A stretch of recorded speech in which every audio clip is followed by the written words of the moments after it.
الذين يبخلون ويأمرون الناس بالبخل ويكتمون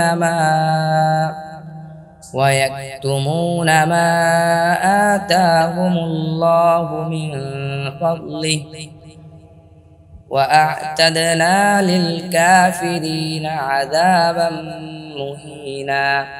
37 যারা কৃপণতা করে এবং মানুষকে কৃপণতার নির্দেশ দেয় আর গোপন করে তা যা আল্লাহ তাদেরকে স্বীয় অনুগ্রহে দান করেছেন, আর আমি প্রস্তুত করে রেখেছি কাফিরদের জন্য লাঞ্ছনাকর আযাব।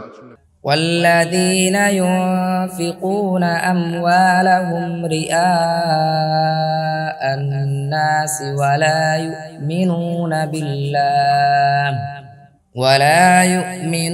بالله ولا باليوم الآخر ومن يكن الشيطان له قرينا فساء قرينا।